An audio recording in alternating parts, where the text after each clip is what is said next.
गरेन। ए साँच्चै म यहाँ आउँदै थिएँ डाक्टर साहब, तपाईँहरू त हिजो सशक्त रूपले रिट लिएर जानुभयो, निवेदन दिनुभयो, तर दर्ता भएन छ। अब के हुन्छ त डाक्टर साहब? हिजो दिनभरि उहाँहरूले राख्नुभयो। हजुर। अनि आज 12 बजेतिर दर्ता गर्न मिल्दैन भनेर उहाँहरूले भन्नुभयो। त्यो भनेको कानुनी भाषामा दरपीठ गर्नुभयो।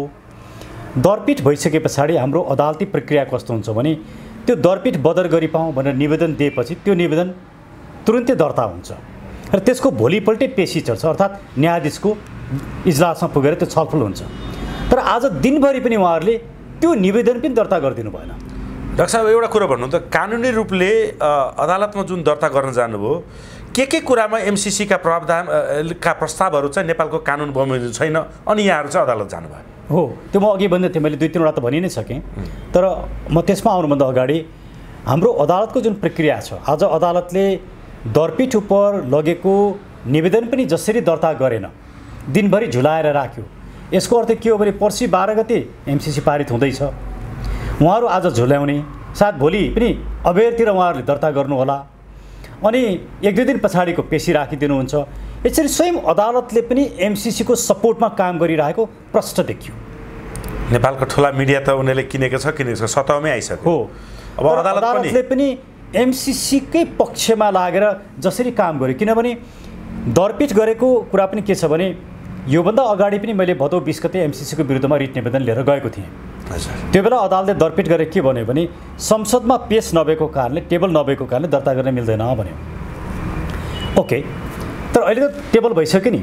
अदालतले नै हिजो दर्ता नहुँदा, टेबल नहुँदाखेरि दर्ता गर्न मिल्दैन भने चाहिँ अब त टेबल भएपछि दर्ता गर्नु पऱ्यो नि। तर अदालत आफैले एउटा कुरा भन्ने र आफ्नै विरुद्धमा काम गर्ने, आफूले बोलेकै कुरा चाहिँ अडानमा नरहने, लेखेको कुराको अडानमा नरहने।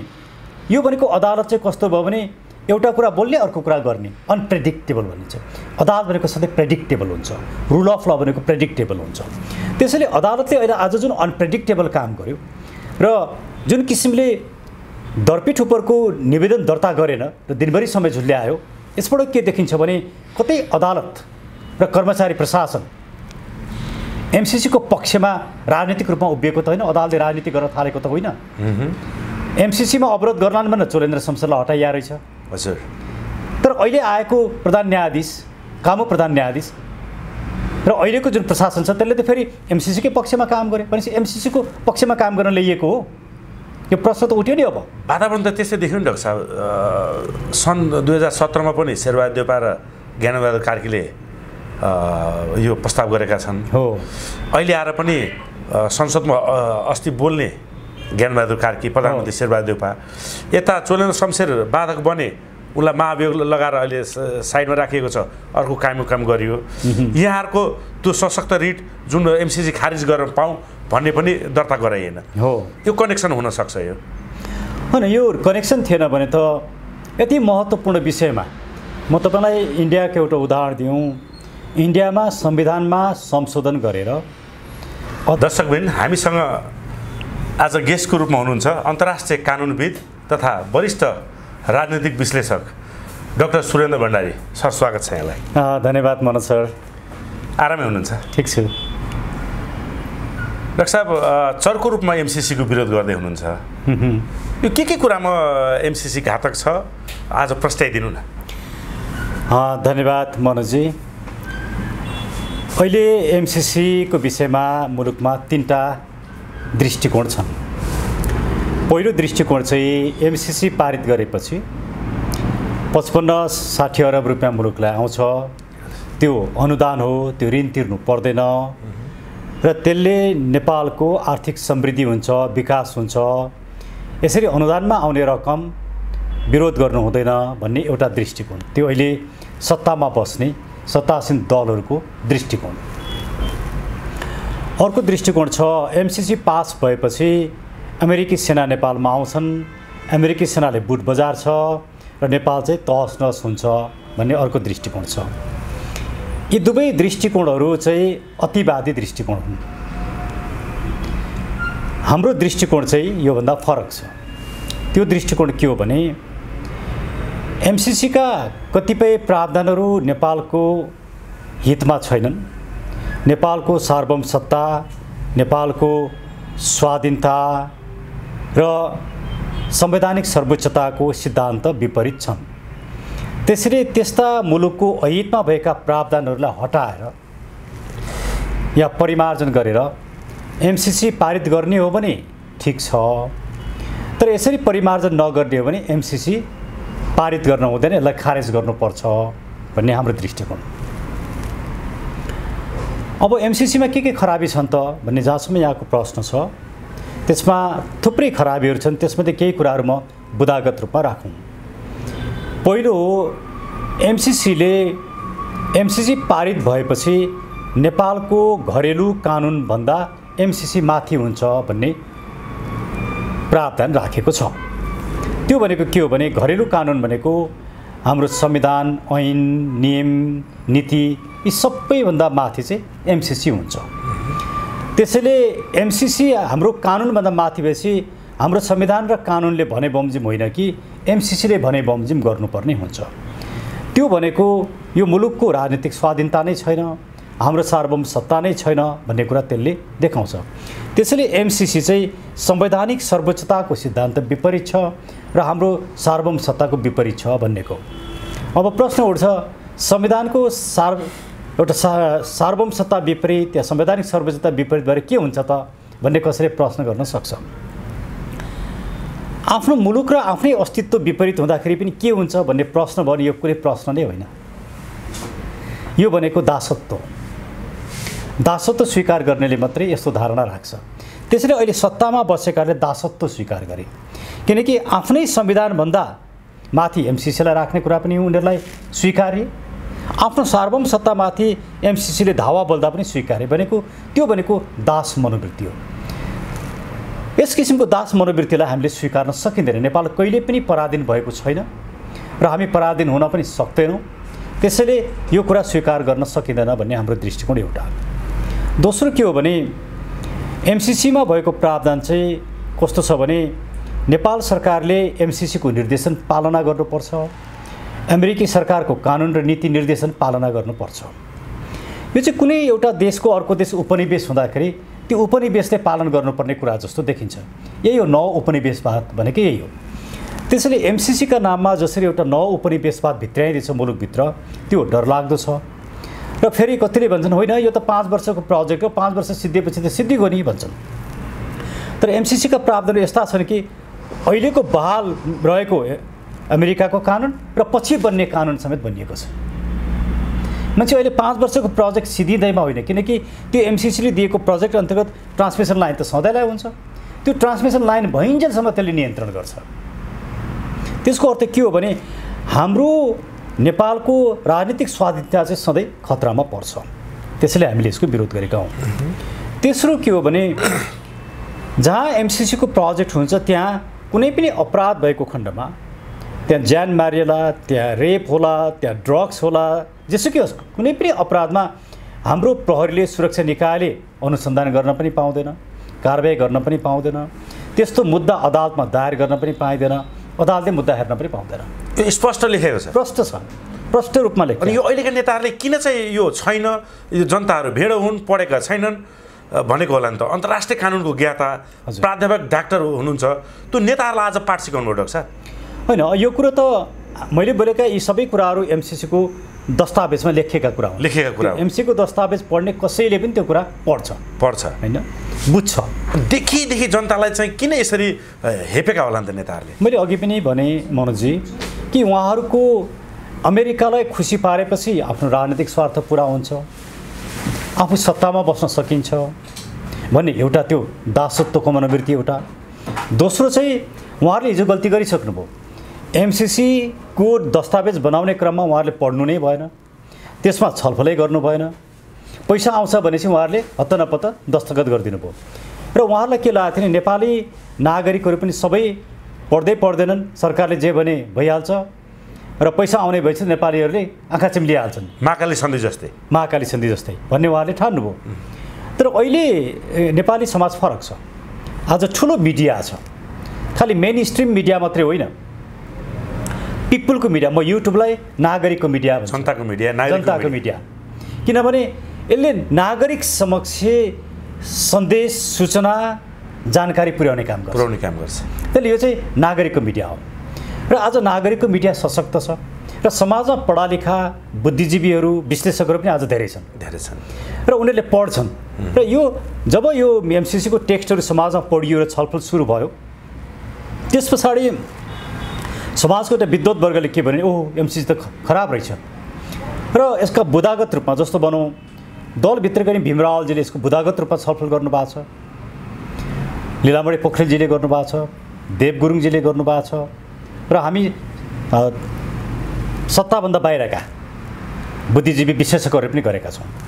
त्यसैले यस किसिमको अदालतको क्षेत्राधिकार नै हाम्रो कानुनै नलाग्ने गरी लेखिएको प्रावधानलाई पनि स्वीकार गर्ने प्रवृत्ति भनेको दासत्वभन्दा अरू केही पनि होइन।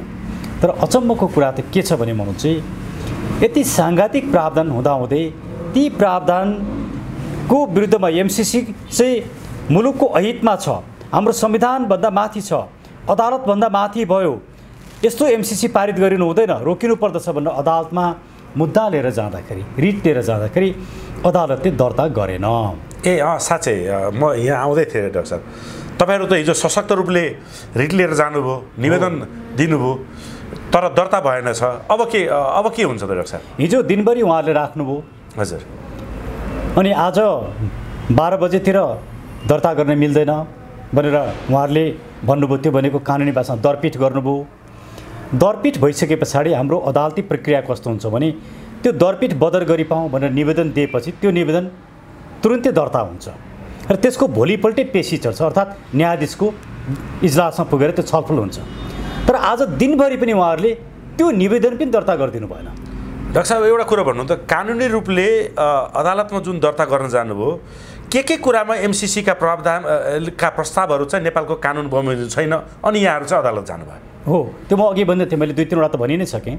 तर म त्यसमा आउनुभन्दा अगाडि हाम्रो अदालतको जुन प्रक्रिया छ, आज अदालतले दरपीठ उप लगेको निवेदन पनि जसरी दर्ता गरेन, दिनभरि झुलाएर राख्यो। यसको अर्थ के हो भने पर्सि 12 गते एमसिसी पारित हुँदैछ, उहाँहरू आज झुल्याउने, सायद भोलि पनि अबेरतिर उहाँहरूले दर्ता गर्नुहोला अनि 1-2 दिन पछाडिको पेशी राखिदिनुहुन्छ। यसरी स्वयं अदालतले पनि एमसिसीको सपोर्टमा काम गरिरहेको प्रष्ट देखियो। नेपालको ठुला मिडिया त उनीहरूले किनेको छ सतहमै आइसक्यो। हो, अब अदालतले पनि एमसिसीकै पक्षमा लागेर जसरी काम गर्यो, किनभने दरपीठ गरेको कुरा पनि के छ भने योभन्दा अगाडि पनि मैले भदौ 20 गते एमसिसीको विरुद्धमा रिट निवेदन लिएर गएको थिएँ। त्यो बेला अदालतले दरपीठ गरेर के भन्यो भने संसदमा पेश नभएको कारणले, टेबल नभएको कारणले दर्ता गर्न मिल्दैन भन्यो। ओके, तर अहिले त टेबल भइसक्यो नि। अदालतले नै हिजो दर्ता नहुँदा, टेबल नहुँदाखेरि दर्ता गर्न मिल्दैन भने चाहिँ अब त टेबल भएपछि दर्ता गर्नु पऱ्यो नि। तर अदालत आफैले एउटा कुरा भन्ने र आफ्नै विरुद्धमा काम गर्ने, आफूले बोलेकै कुरा चाहिँ अडानमा नरहने, लेखेको कुराको अडानमा नरहने। यो भनेको अदालत चाहिँ कस्तो भयो भने एउटा कुरा बोल्ने अर्को कुरा गर्ने, अनप्रेडिक्टेबल भनिन्छ। अदालत भनेको सधैँ प्रेडिक्टेबल हुन्छ, रुल अफ ल भनेको प्रेडिक्टेबल हुन्छ। त्यसैले अदालतले अहिले आज जुन अनप्रेडिक्टेबल काम गर्यो र जुन किसिमले दरपीठ उपरको निवेदन दर्ता गरेन र दिनभरि समय झुल्यायो, यसबाट के देखिन्छ भने कतै अदालत र कर्मचारी प्रशासन एमसिसीको पक्षमा राजनीतिक रूपमा उभिएको त होइन, अदालतले राजनीति गर्न थालेको त होइन। एमसिसीमा अवरोध गर्लान् भनेर चोलेन्द्र शमशेरलाई हटाइया रहेछ। हजुर। तर अहिले आएको प्रधान न्यायाधीश, कामु प्रधान न्यायाधीश र अहिलेको जुन प्रशासन छ त्यसले त फेरि एमसिसीकै पक्षमा काम गर्यो भनेपछि एमसिसीको पक्षमा काम गर्न ल्याइएको हो। यो प्रश्न त उठ्यो नि। अब वातावरण त त्यस्तै देख्यो नि डाक्टर साहब। सन् 2017 मा पनि शेरबहादुर देउपा र ज्ञानबहादुर कार्कीले यो प्रस्ताव गरेका छन्। हो, अहिले आएर पनि संसदमा अस्ति बोल्ने ज्ञानबहादुर कार्की, प्रधानमन्त्री शेरबहादुर देउपा, यता चोलेन्द्र शमशेर बाधक बने, उसलाई महाभियोग लगाएर अहिले साइडमा राखिएको छ, अर्को काम गरियो। यहाँहरूको त्यो सशक्त रिट जुन एमसिसी खारिज गरेर पाऊँ भन्ने पनि दर्ता गराइएन। हो, यो कनेक्सन हुनसक्छ। यो होइन, यो कनेक्सन थिएन भने त यति महत्त्वपूर्ण विषयमा म तपाईँलाई इन्डियाको एउटा उदाहरण दिउँ। इन्डियामा संविधानमा संशोधन गरेर अदालतले मुद्दा हेर्न पाउने कुरालाई कटौती गरियो। त्यो कुरालाई अदालतले खारेज गर्यो, संविधानको संशोधन समेतलाई खारेज गर्यो। त्यसरी न्यायपालिकाको स्वाधीनता बचाइएको छ। यहाँ त अब न्यायपालिका स्वाधीन छ कि छैन भन्ने प्रश्न उठ्यो, किनभने संविधानको सर्वोच्चतालाई किल्चिने, टेक्ने, अदालतको क्षेत्राधिकारलाई मिच्ने, एमसीसीको विरुद्धमा लिएर गएको रिट निवेदन दर्ता नगरिदिने, त्यस उपरको निवेदन झुल्याएर राख्ने, दर्ता नगर्ने काम जब गरिन्छ भने यो त नियोजित रूपमा यो काम गरिँदैछ। यो शङ्का गर्नुपर्ने, प्रश्न उठाउनु पर्ने ठाउँ बन्यो। अन्तर्राष्ट्रिय कानुनका ज्ञाता वरिष्ठ अधिवक्ताहरूको यो अभिगत छ, सर्वसाधारणको के होला? एक्ज्याक्टली कसरी मान्छेले न्याय पाउने? तर राजनीतिक मुद्दा लिएर गइयो भने त महिनौँ दिन लगाएर हेरिँदो रहेछ। अनि यति घन्टाभित्र प्रधानमन्त्री बनाउनु भनेर पनि भन्न सकिँदो रहेछ। तर राष्ट्रको जीवनमा यति महत्त्व राख्ने विषयमा रिट निवेदन दर्ता नगर्ने भनेपछि यो अदालतप्रति कसरी विश्वास गर्ने? अब यो अदालतलाई चाहिँ मुद्दा हाल्ने चाहिँ कुनै कानुन छैन वकिल सर? होइन, अदालतलाई त मुद्दा हाल्न मिल्दैन, तर अदालतका कर्मचारी न्यायाधीशलाई मुद्दा हाल्न सकिन्छ। तर जसले एउटा रिट निवेदन दर्ता गर्दैन त्यसमाथि तपाईँ कसरी मुद्दा हाल्नुहुन्छ? अब के होला त उपाय? के जनकारबाही, जनताले अब चाहिँ अदालत विरुद्ध जानुपर्ने अवस्था त सिङ्गो व्यवस्था विरुद्ध व्यवस्था फेल भयो। ल, कार्यपालिकाले काम गरेन, व्यवस्थापिकाले काम गरेन, न्याय त पाउनु पर्यो नि न्यायपालिकाबाट। न्यायपालिका पनि पुरै बाधक बनिदिने, अवरोध सिर्जना गर्ने र नागरिकलाई न्याय गर्न नदिने, न्याय मुखरित हुन नदिने काम गर्दछ भने त सिस्टम त फेल भयो। अर्थात् सिस्टम त केही व्यक्तिको लागि मात्रै रहेछ नि त। राजनीतिक स्वार्थ मिल्नेहरूको लागि चाहिँ जे पनि हुने रहेछ, तर सर्वसाधारणको लागि त रहेन रहेछ। यसको अर्थ के हो भने अब सिङ्गो सिस्टम फेल भयो। यहाँहरू अब चाहिँ के गर्नुहुन्छ त? यो सिस्टमलाई नै परिवर्तन गर्नका लागि हामी फागुन 17 गतेदेखि व्यवस्था परिवर्तनका लागि आन्दोलन गर्दैछौँ। त्यो आन्दोलन गौशालाबाट सुरु हुँदैछ। फागुन 17 गते दिनको 11:30 बजे हामी सुरु गर्दैछौँ र त्योभन्दा अगाडि नै एमसीसी 12 गते पास गराउने उनीहरू तयारीमा छन्। र हामीले सबै नेपाली नागरिकहरूलाई जो साँच्चै नै नेपाललाई माया गर्नुहुन्छ, नेपालको स्वाभिमान छ, नेपालको सार्वभौम सत्ताप्रति चिन्तित हुनुहुन्छ, तपाईँ कहिले पनि पराधीन हुनु परेन, त्यो कुरामा गौरव गर्नुहुन्छ भने तपाईँ एकचोटि सडकमा आइदिनुहोस्, पार्टीभन्दा माथि उठ्नुहोस्, राष्ट्रिय झन्डा लिएर। राष्ट्रिय झन्डा छैन नि आउनुहोस्, त्यसै पनि आउनुहोस्। र फागुन 12 गते 11 बजेदेखि नै संसद भवन घेरौँ। सबैजना आउनुहोस्, माइतीघर मण्डलबाट बानेश्वर आउनुहोस्, पुरानो बानेश्वरबाट संसद भवन आउनुहोस्, तीनकुनेबाट आउनुहोस्, सबैतिरबाट आउनुहोस्, स्वतस्फूर्त रूपमा आउनुहोस्, किनकि यो मुलुक तपाईँको हो। 2-4 हजार जनताले त नहोला, लाखौँ जनता आउनु पऱ्यो नि डाक्टर साहब। आउनु पऱ्यो नि, तर नागरिकले मुलुक बचाउन नागरिक आउँदैन भने मुलुक त अप्ठ्यारोमा पर्छ नि। त्यसैले यो प्रत्येक नागरिकको लागि एउटा प्रश्न बनेर खडा भयो एमसीसी। तपाईँ आफ्नो देशप्रति कति माया गर्नुहुन्छ? तपाईँलाई आफ्नो देशको माया तपाईँको मुठु र छातीमा छ कि छैन? यो प्रश्न बनेर आयो। त्यसैले मलाई लाग्छ नेपाली नागरिकहरू आफ्नो मुलुकलाई माया गर्नुहुन्छ, अगाध रूपमा माया गर्नुहुन्छ, मुलुकमाथि सङ्कट आउँदाखेरि सडकमा आउनुहुन्छ र 12 गते संसद भवन घेर्नु पर्दछ र एमसीसी पास गर्न दिनु हुँदैन। बुदागत रूपमा यो राष्ट्रमाथि खतरा डाक्टर साहबले भनिसक्नुभयो। अनुदान हो, त्यो अनुदान दिने देशले चाहिँ जबरजस्ती गरिरहेछ, लेखीले नभए म फोन गरेर धम्काउँछु, धम्काइसकेका छन्। यताको कार्यकारी प्रमुख प्रधानमन्त्री चाहिँ जसरी पनि पास गर्छु भनेर केही बुझाएका छैनन्। यो देशमा खतरा त त्यो खतराको घन्टी बजिरहेको होइन डाक्टर साहब? होइन, यहाँले भनेको एकदमै ठिक हो नि, किनभने लामो समयसम्म चीन पनि मौन रहेको थियो। तर केही समय अगाडि आएर चीनको विदेश मन्त्रालयका प्रवक्ताले पनि यो विषयमा बोले, एमसीसीको विषयमा। त्यसले त के देखायो भने भोलि कुनै एउटा यस्तो अवस्था नहोस् कि जहाँ चीन र अमेरिकाको टक्रावमा नेपाल सकियोस्, पिल्सिने अफगानिस्तान बन्ने अवस्था नहोस्।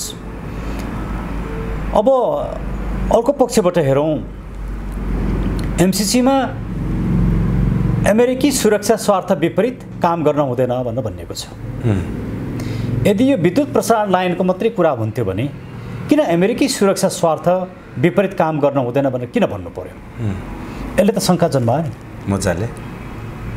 त्यसैले एमसीसीमा भएका यी घातक प्रावधानहरूलाई जबसम्म हटाइँदैन तर अमेरिकन त्यो नियोगले छ तपाईँको के अरे राजदूतले त यो कुनै परिवर्तन सम्भव छैन, यो हुँदैन, तपाईँहरू डिसिजन गर्नुहोस् भनेर सन्देश दिइसकेका छन् त। त्यसमा अन्तर्राष्ट्रिय कानुनका प्रक्रियाहरू छन् नि।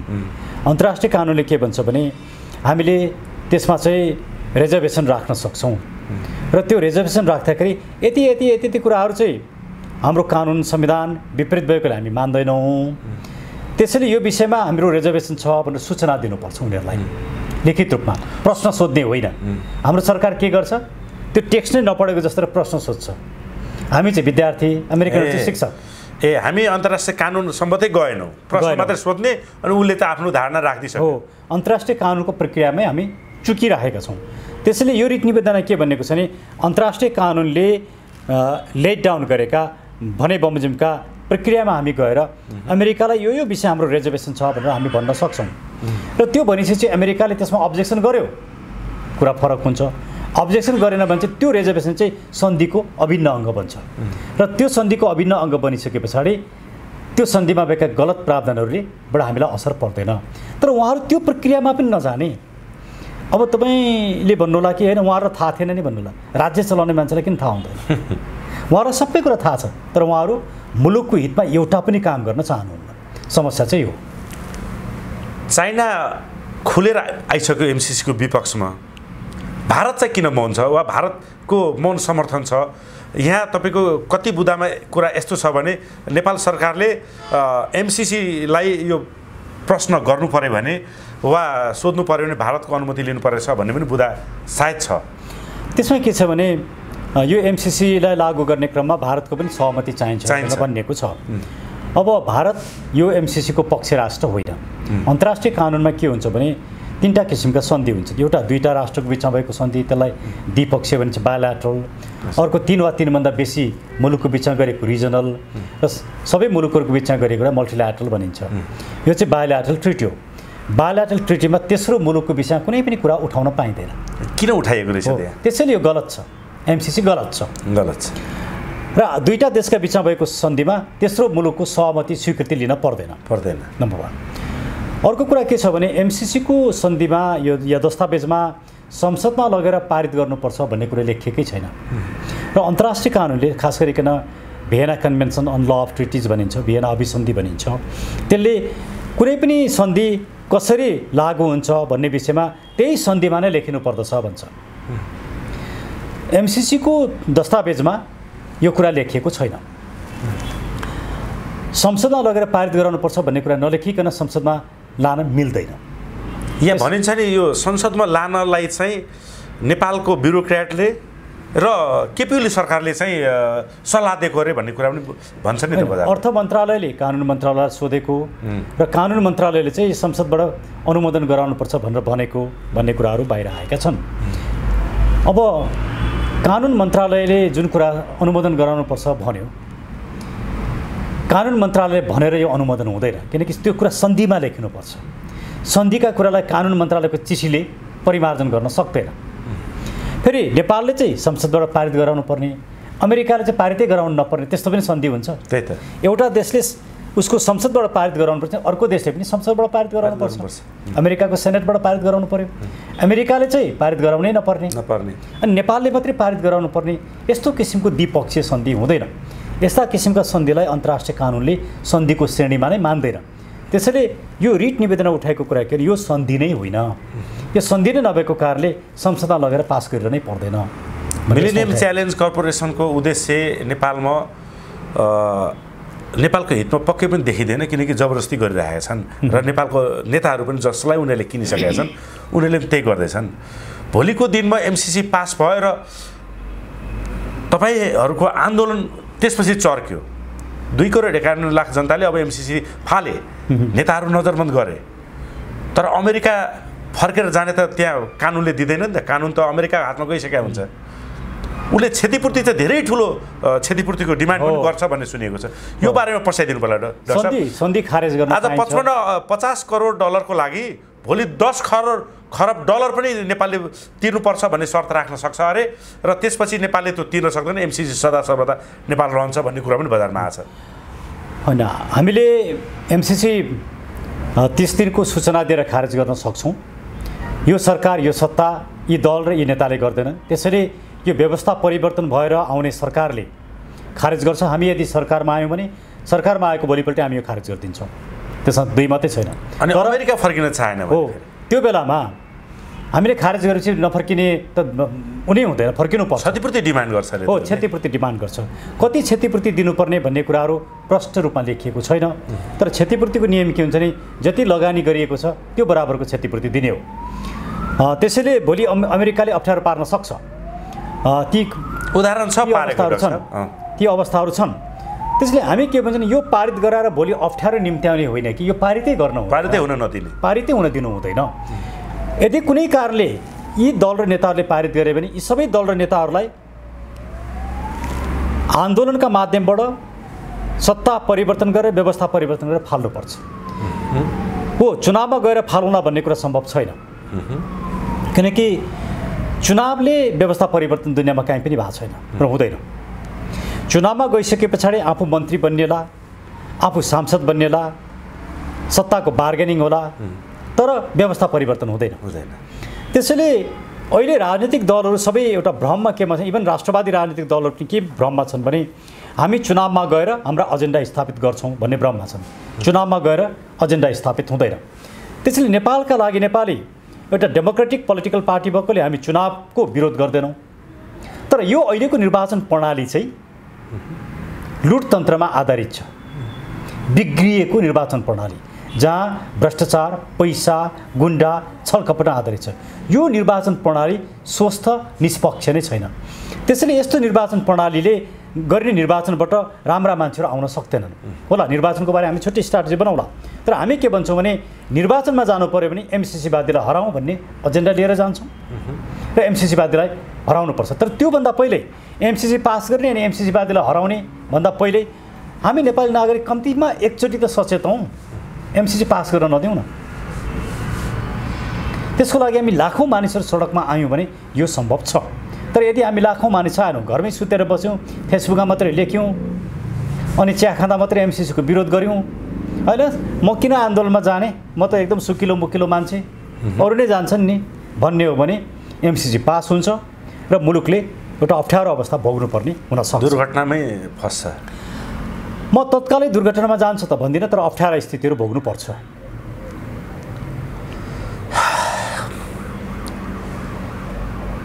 12 गतेको आन्दोलनको प्रकृति स्वरूप कस्तो होला त डाक्टर साहब?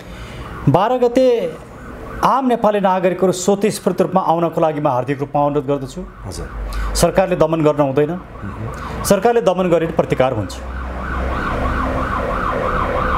त्यसको जिम्मेवारी लिन तयार हुनुहुन्छ? त्यो सरकारले लिनुपर्छ, त्यो जिम्मेवारी सरकारको।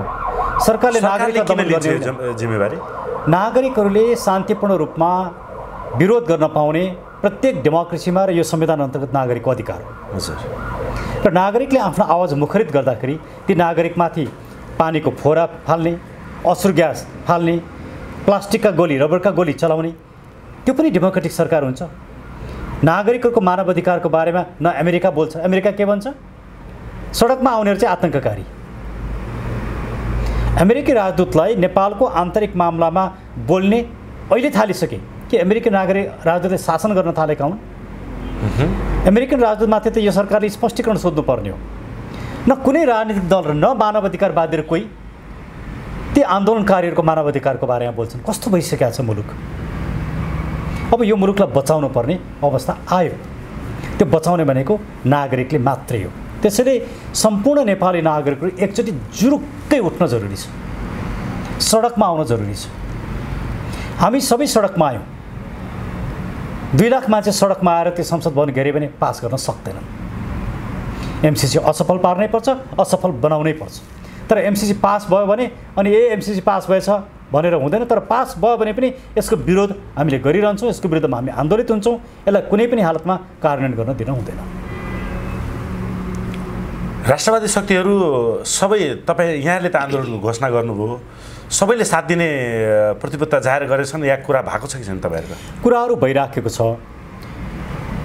अब राष्ट्रवादी शक्ति आउनु पर्दछ आन्दोलनमा, सबैले साथ दिनु पर्दछ, यो सबैको कर्तव्यको कुरा हो। यो कसैले कसैलाई अनुरोध गर्ने कुरै होइन। एउटा राष्ट्रवादी शक्ति भनाउँदाहरू पार्टी प्रवेश गराएर हिँडिरहेका छन् होइन, त्यो देश डुब्ने अवस्था आइसक्यो एमसिसी मार्फत कुनै न कुनै चाहिँ रूपले नेपाललाई उपनिवेश जस्तो अवस्थामा राख्ने बेला आइसक्यो। 12 गते नै जसरी पास गर्छु भनेका छन्। केही साथीहरू भाषण र बाजीमै हिँडेका छन्। उनीहरूलाई के भन्न चाहनुहुन्छ? होइन, उहाँहरू चुनावको तयारीमा हुनुहुन्छ।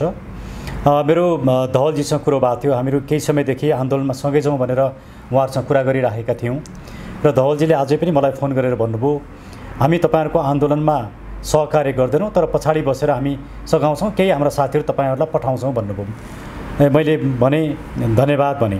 मैले यही कुरा बालकृष्णजीसँग पनि सल्लाह गरेँ। बालकृष्णजीले भन्नुभयो हामीले यस्तो अपेक्षा गरेका थिएनौँ, किनकि उहाँहरू त आन्दोलनमा सहकार्य गरेर जानुपर्ने, नेतृत्व लिनुपर्ने हो। त्यसैले उहाँहरू अहिले चुनावको पक्षमा हुनुहुन्छ। चुनावबाट व्यवस्था परिवर्तन हुँदैन। चुनावबाट न व्यवस्था परिवर्तन हुन्छ, न राजा आउँछन्, न हिन्दू धर्म आउँछ, न यो भ्रष्टाचार अन्त्य हुन्छ। सडकबाट मात्रै सम्भव छ। रेभोल्युसन नै गर्नुपर्छ, पिसफुल रेभोल्युसन। सडकबाट नै क्रान्ति गरेर शान्तिपूर्ण रूपमा आन्दोलन र विद्रोह गरेर यो सत्ता र व्यवस्था फाल्नुपर्छ। अहिलेसम्म भएका नेपालका राजनीतिक परिवर्तन कुनै पनि चुनावबाट भएका छैनन्। दुनियाँमा कहीँ पनि यस्तो उदाहरण छैन। त्यसैले अहिले राप्रपा गलत बाटोमा हिँड्न थाल्यो। हामीलाई चिन्ता भएको विषय त्यो। उहाँहरू आन्दोलनमा आउनुपर्छ, आन्दोलनको नेतृत्व लिनुपर्छ।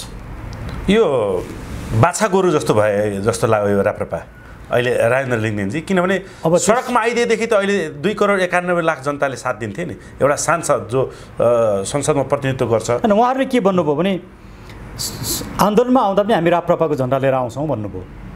मैले भने हामी कुनै पनि पार्टीको झन्डा स्वीकार गर्दैनौँ। हामी पनि हाम्रो पार्टीको झन्डा ल्याउँदैनौँ। हामीले पार्टीको नामबाट पनि आन्दोलनमा आएका छैनौँ। हामी खालि नेपालका लागि नेपाली मात्रै भनेर आएका छौँ। दुःखको कुरा डाक्टर साहब, यो पार्टीको झन्डा चाहिँ राष्ट्रिय झन्डाभन्दा बढी माया कसरी भएको हो? त्यो भनेको देशभक्ति छैन। त्यो भनेको सांसद बन्ने, मन्त्री बन्ने सम्मको योजना हो। कमल थापा जुन प्रवृत्ति थियो ठ्याक्कै त्यही प्रवृत्ति। बोली र व्यवहारमा फरक पाइयो। तपाईँ एउटा सिम्पल कुरा मनोजी, म यहाँलाई नै भनौँ, प्रत्येक नेपाली नागरिकले सोच्ने बेला आयो। तपाईँ चुनावबाट हिन्दू धर्मको कुरा, राज संस्थाको कुरा पुरा हुन्छ? तपाईँ सांसद बन्नुहुन्छ, तपाईँ मन्त्री पनि बन्नु होला, ताल परे उप प्रधानमन्त्री प्रधानमन्त्री पनि बन्नु होला, तर त्यसबाट राप्रपाको एजेन्डा पुरा हुँदैन। त्यसैले उहाँहरूले कमल थापाले एजेन्डा चाहिँ राजा र हिन्दू धर्मको बोक्ने काम चाहिँ सत्तामा जाने जुन गर्थे नि, ठ्याक्कै त्यही बाटो मैले राप्रपा हिँड्यो। त्यो चाहिँ हाम्रो लागि दुःखको कुरा। त्यसैले म अहिले पनि भन्छु साथीहरूलाई, बाटो नबिराउनुहोस्। तपाईँको चुनावबाट 2-4 सिट ल्याउनु होला, त्यो पनि एमालेको साथ पाउनु भएन भने 2-4 सिट ल्याउन पनि गाह्रो छ। 10-20 सिटै ल्याउनु होला एमालेले साथ दियो भने, त्यसले सत्ता परिवर्तन पनि हुँदैन। राजा ल्याउने राजाको एजेन्डा पनि पुरा हुँदैन, हिन्दू धर्मको एजेन्डा पनि पुरा हुँदैन, तपाईँको कुनै पनि एजेन्डा पुरा हुँदैन। तपाईँ खालि नागरिकहरूलाई भ्रमित गरिरहनु भएको छ। पटक पटक तपाईँहरू आन्दोलित हुनुहुन्छ। यथार्थमा कुनै पनि राष्ट्रवादी शक्ति, राजावादी शक्तिहरूले चाहिँ काँधमा काँध मिलाएर साथ दिएको पाइनँ, किनकि म ज्वलन्त उदाहरण म स्वयं। अहिले राजेन्द्र लिङ्गदेनजीले पनि त्यही रूप देखाइराख्नु रहेछ। यिनीहरूलाई चाहिँ के आफूमाथि जनताले जनता आउँछन् भन्ने विश्वासै नभएको हो त? हामी त के, हामीलाई नेतृत्व चाहिँदैन, हामीलाई नेता हुनु नै छैन। मुलुक परिवर्तन गरौँ न। पिपुलले आफै आफ्नो नेता बनाउँछ, तपाईँले पदले नेता हुन्छ र? त्यही त। आज हामीले नदेखेको मान्छे भोलि हाम्रो नेता भएर आउन सक्छ। यिनीहरूले किन चाहिँ आफैले आफूलाई विश्वास नगरेको? जनताले म यसमा धेरै जान चाहन्न। म अहिले पनि सबै राष्ट्रवादीहरूलाई के अनुरोध गर्छु, राष्ट्रवादी मात्रै होइन, म सम्पूर्ण लोकतान्त्रिक शक्ति, प्रगतिशील शक्ति, देशभक्त राष्ट्रवादी शक्ति सबैलाई, तपाईँ पार्टी र पार्टीको कार्यकर्ता भएर नागरिक भएर आन्दोलनमा आउनुहोस् न। एकचोटि नेपाली बन्नुहोस् न। त्यस पछाडि तपाईँ कुन पार्टीको सदस्य हो कि नेता हो त्यस पछाडि बन्नुहोस्। एकचोटि त नेपाली मात्रै बनिदिनुहोस्। त्यति भइसके पछाडि आन्दोलनले मूर्त रूप लिन्छ। डाक्टर साहब, मेरो एउटा प्रस्ताव, जस्तै 12 गते नै एमसिसी पास गर्ने कुरा गरेका छन्। यहाँहरूको 17 गतेको आन्दोलनलाई 12 गतेबाट नै कन्टिन्यू गर्ने भनेर राष्ट्रिय आह्वान गरे, कसो हो? हामीले हाम्रो तयारी त्यही नै हो। हामीले सबै नेपाली नागरिक सडकमा आउनुहोस् भनेर हामीले भनेकै त्यही हो। 12 गते नेपाली नागरिकहरूको साथ पायो भने हाम्रो आन्दोलन 12 गतेबाटै सुरु हुन्छ। हामी त अझै आन्दोलन सुरु गर्न चाहन्छौँ। जनताको साथ चाहियो, साथ चाहियो, नेतृत्व गर्न तयार हुनु, तयार एकदमै। त्यसबाट आएको जुनसुकै वातावरण पनि जिम्मेवारी लिन तयार, त्यसको हामी जिम्मेवारी लिन्छौँ। हस् डाक्टर साहब, समय र संवादको लागि धेरै धेरै धन्यवाद। यहाँलाई पनि धन्यवाद। दर्शकवृन्द, हामीसँग हुनुहुन्थ्यो वरिष्ठ अधिवक्ता, अन्तर्राष्ट्रिय कानुनको ज्ञाता र सशक्त सडकको राजनीतिक व्यक्तित्व डाक्टर सुरेन्द्र भण्डारी। उहाँमाथि विभिन्न किसिमको आरोप प्रत्यारोप सारा कुरो लागिरहेका छन्।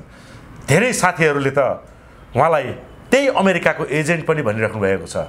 तर हामीले देखिरहेको छौँ सडकमा र सदनमा पनि, सदनको मामलामा पनि र कानुनी लडाइँको रूपमा पनि ती शक्तिहरू विरुद्ध, एमसीसी विरुद्ध मैले देखि मसँग सहकार्य गर्नलाई पनि सबैभन्दा सशक्त रूपले सडकमा आन्दोलित उहाँ नै हुनुहुन्छ। यस्ता व्यक्तिलाई आरोप लाउने ती व्यक्तिहरू सही हुन् त? यो मेरो तपाईँहरूलाई प्रश्न, आफै खोज्नु होला। जय राष्ट्रवाद। धन्यवाद मनोज सर। नमस्ते सम्पूर्ण नेपाली नागरिकहरूमा, म सुरेन्द्र भण्डारी नेपालका लागि नेपाली पार्टीको तर्फबाट यहाँहरूलाई हाम्रो पार्टीका एजेन्डाहरू राख्न चाहन्छु। यो पार्टीको मुख्य राजनीतिक विचार भनेकै पृथ्वी पथ हो। पृथ्वी पथ भनेको पृथ्वीनारायण शाहले, बडा महाराजा धिराजले मुलुक एकीकरण गर्दाखेरि अगाडि सार्नुभएका विचारहरू, जसलाई दिव्य उपदेशमा उल्लेख गरेको छ, तिनै दिव्य उपदेशमा उल्लेखित विचारहरू नै यो मुलुकको एकताको लागि, यो मुलुकको समृद्धिको लागि, यो मुलुकको विकासको लागि अहिले पनि जीवन्त छन्। हामीलाई विदेशी राजनीतिक विचार, विदेशी दर्शन लिइरहनु पर्दैन। त्यसैले स्वदेशी विचार, मौलिक विचारकै आधारमा नेपालको राजनीतिलाई हामी गन्तव्यमा पुर्याउन सकिन्छ। त्यही विचारले मात्रै मुलुकलाई एकीकृत गर्न सक्दछ, मुलुकलाई समृद्ध बनाउन सक्दछ भनेर हामीले पृथ्वी पथ अपनाएका छौँ। र हाम्रा मुख्य 7वटा एजेन्डाहरू छन् र यी एजेन्डाहरू पुरा गराउनका लागि हामी यही फागुन 17 गतेदेखि गौशालाबाट, 32 पुतली गौशालाबाट आन्दोलन सुरुवात गर्दैछौँ। यो निरन्तर रूपमा हुने आन्दोलन हो र यो आन्दोलन व्यवस्था परिवर्तनका लागि लक्षित छ। त्यसैले यो व्यवस्था परिवर्तनको आन्दोलनमा साथ दिनुहुनका लागि पनि म हार्दिक रूपमा अनुरोध गर्दछु र यी 7वटा एजेन्डाहरू म पढेर निवेदन गर्न चाहन्छु। नेपालका लागि नेपाली पृथ्वी पथ, परिवर्तनका लागि नागरिक आन्दोलन। अब हुने आन्दोलन भनेको परिवर्तनका लागि हो। हाम्रा मूल एजेन्डाहरू: 1, हाम्रो सबैभन्दा महत्त्वपूर्ण एजेन्डा भनेको भ्रष्टाचारको अन्त्य हो। पञ्चायत कालदेखि आजसम्म सत्तामा बसेका राजनीतिज्ञ, उच्चपदस्थ कर्मचारी, न्यायाधीश तथा राज्यको सुविधा लिएका सम्पूर्ण व्यक्तिहरूको सम्पत्तिलाई स्वतन्त्र, निष्पक्ष र अधिकार सम्पन्न नागरिक आयोग गठन गरी छानबिन गर्ने र भ्रष्टाचारीलाई आजीवन कारावास र सर्वस्व हरणसम्मको सजाय हुने गरी कानुनी व्यवस्था गर्ने। भ्रष्टाचारीहरूबाट जफत गरिएको सम्पत्ति युवा रोजगारी, निःशुल्क गुणस्तरीय एवं सर्वसुलभ शिक्षा तथा स्वास्थ्य सुविधा, गरिबी नियन्त्रण, महिला सशक्तिकरण र सुकुम्बासी समस्याको समाधानमा लगाउने। दोस्रो एजेन्डा: निर्वाचन प्रणालीमा आमूल परिमार्जन। प्रत्यक्ष निर्वाचित प्रधानमन्त्री, सांसद मन्त्री बन्न नपाउने, सानो छरितो मितव्ययी अर्थात् प्रधानमन्त्रीसहित 11 जनाको मन्त्रीमण्डल, सांसद सङ्ख्या 115सम्म मात्रै, विदेशमा बस्ने नेपाली नागरिक समेतले यी भोटिङ गर्न पाउने र निर्वाचन प्रचार प्रसारमा आमूल परिवर्तन गरी पैसा, गुन्डा, छलकपट र मतदाता किनेर निर्वाचन जित्ने प्रणालीको अन्त्य गर्ने। तेस्रो मुख्य एजेन्डा: नागरिक तन्त्र। कसैले लोकतन्त्र भन्छन्, कसैले प्रजातन्त्र भन्छन्, तर अङ्ग्रेजी शब्द डेमोक्रेसी, यसलाई हामीले नेपालीकरण गरेर नागरिक तन्त्र भनेका छौँ। नागरिक तन्त्र, डेमोक्रेसी सहितको राज संस्था स्थापना गर्ने। सार्वभौम सत्ता सम्पन्न नेपाली नागरिकहरूको राष्ट्रिय एकताको प्रतीकका रूपमा संवैधानिक सर्वोच्चता र संसदीय मर्यादाभित्र रहने तथा मुलुकको विदेश नीतिमा अहम भूमिका निभाई राष्ट्रिय अखण्डता कायम राख्न प्रतिबद्ध नागरिक तन्त्र सहितको आधुनिक राज संस्था स्थापना गर्ने। 4, धर्मनिरपेक्षताको अन्त्य। नेपाललाई ओमकार परिवार, वैदिक, बौद्ध, किराँत, सिख, जैन सहितको नेपालमा बसोबास गर्ने सबै धार्मिक समुदायको सहिष्णुता, सह-अस्तित्व र पहिचान रहने गरी सनातन धर्म सापेक्ष हिन्दू अधिराज्य बनाउने। 5, सङ्घीयताको खारेजी। केन्द्र र स्थानीय गरी 2 तहको सरकार हुने र दलीय राजनीतिक आस्थाभन्दा माथि उठी विकास निर्माणमा केन्द्रित भई नागरिकलाई जन्मदेखि मृत्युसम्म चाहिने सम्पूर्ण सेवाहरू छिटो, छरितो र निष्पक्ष रूपमा प्रदान गरी उद्योग, व्यापार, व्यवसाय र रोजगारीमा साथ दिने अधिकार सम्पन्न स्थानीय सरकार कायम गर्ने। 6. नागरिक सरकार स्थापना गर्ने। निर्वाचन प्रणालीमा आमूल परिमार्जन गरी निर्वाचन सम्पन्न गराउन, नागरिक आयोग स्थापना गरी भ्रष्टाचारलाई कारबाही गर्न, शिक्षा र स्वास्थ्यलाई निःशुल्क, गुणस्तरीय एवं सर्वसुलभ बनाउन एवं बैंकको ब्याज दर 2 देखि 5% कायम गरी युवा रोजगारीका लागि 2% सहज रूपमा ऋण उपलब्ध गराउने कार्य सम्पन्न गर्न, आन्दोलनकारी शक्तिले वैधानिक रूपमा स्थापना गर्ने सरकार नै नागरिक सरकार हो।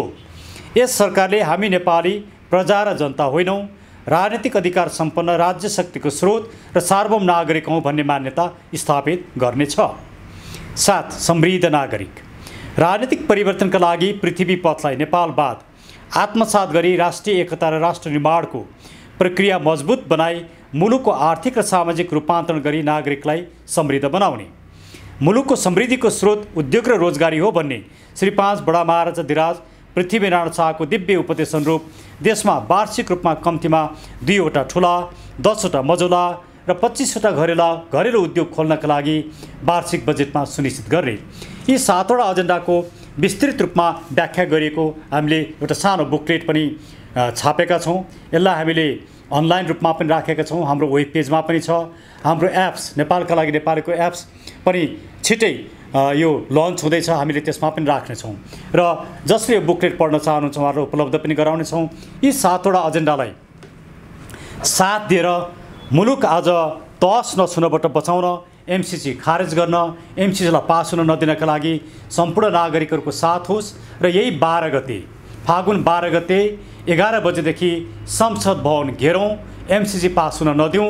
त्यसका लागि पनि सम्पूर्ण नेपाली नागरिकहरू सडकमा शान्तिपूर्ण रूपमा उपस्थित भइदिनुहोस् र सरकारले यसमा दमन गर्ने काम नगरोस्। दमन भयो भने स्वतः रूपमा प्रतिकार हुन्छ र त्यसको जिम्मा पनि सरकारले लिनुपर्दछ भन्ने म हार्दिक रूपमा निवेदन गर्दै सम्पूर्ण नेपाली नागरिकहरूलाई साथ दिनका लागि आह्वान गर्दछु। धन्यवाद।